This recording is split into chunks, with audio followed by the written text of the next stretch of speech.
Ang programang ito ay rated SPG. Striktong patnubay at gabay ng magulang ang kailangan. Maaaring may masiselang tema, lengguwahe, karahasan, sexual, horror o droga na hindi angkop sa... Sa last location ng ama ninyo, naniniwala po kami na pag-umayari po yan isa sa mga suspect. Ang galing sa sapatos to no? Tama po kayo ma'am.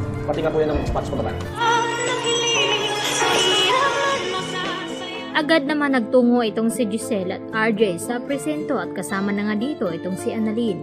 Nang tawagan nga sila ng pulis na kumukuha nga dito sa fingerprint dito ni Zoe at napag-alaman na nga nila ni Giselle at RJ na iisa lamang daw ang may-ari nang nagkaroon ng match itong fingerprint dito at dito sa medical supplies na kanilang nakuha. At may natagpuan na naman daw na another na ebidensya doon sa malapit sa nangyaring pagkahulog dito ni Don Pepe sa bangin. At naniniwala itong pulis na pagmamay-ari ng isang babae ang nakuha ng mga ito dahil sa disenyo ng isang sapatos. At dito nga na sinabi ni Giselle na disenyo nga ito sa sapatos na pagmamay-ari ng isang babae. Kaya agad naman na mas naragdagan pa ang kanilang kutob na baka si Moira nga daw at itong si Zoe ang salarin. At nagtanong itong si RJ at itong si Giselle kung kaninong fingerprint nga ba ang nagmatch, kay Zoe nga ba o kay Moira. At agad naman nagulat ang mga ito nang sabihin sa kanila ni Chef Gonzaga na kay Zoe ang mga fingerprint na kanilang nakuha at 100% na nagka-match.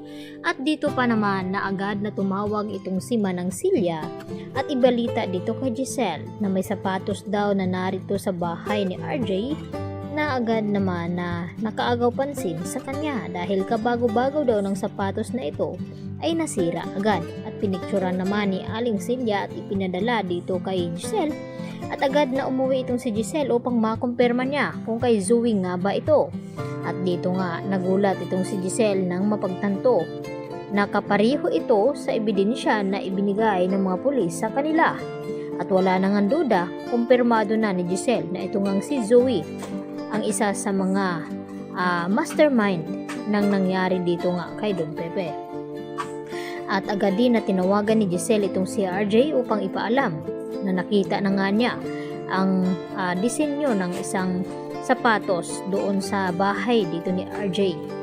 At dito naman na nabalitaan ni Moira na nakarating na nga dito kina Giselle at RJ ang resulta di umano ng fingerprint dito ni Zoe. At gulat na gulat naman itong si Moira at hindi na nga siguro nila magagawan pa ng paraan. At gustong-gusto na nga ni Zoe na umamin daw dahil hindi daw siya titigilan ni Don Pepe na takutin at konsensyahin hanggang hindi siya aamin. At dito naman nagalit ng husto itong si Moira kay Zoe na kahit anong mangyari ay wag daw ilagay ni Zoe sa alanganin ang kanilang mga sarili at wag daw siya aamin dahil tatakasan na lamang daw nila itong mga ebidensya na hawak ng mga pulis ngayon. At mas nadagdagan pa itong problema ni Moira at Zoe dahil sa hindi alam ni Zoe na may nakuha ngang ebidensya ulit itong mga pulis sa nangyari ngang pagkahulog ni Don Pepe doon sa bangin. At naniniwala ito na malakas ang ebidensya na ito dahil sa sapatos nga mismo ni Zoe na nakuha nga nila ito. Kaya agad naman na hanggang umiyak na lamang ang ginagawa ni Zoe dahil sa marami na ngang ebidensya na nakuha itong mga pulis, kaya malabo na nga matatakasan pa dito ni Zoe at Moira ang mga ebidensyang hawak ng mga kapulisan ngayon. Samantala, nagdududa na rin itong si Dr. Antonio Luke na kung bakit parang napapraning na nga itong si Zoe sa kakaisip dito kay Don Pepe na parang palagi daw nagpaparandam sa kanya at tinatakot.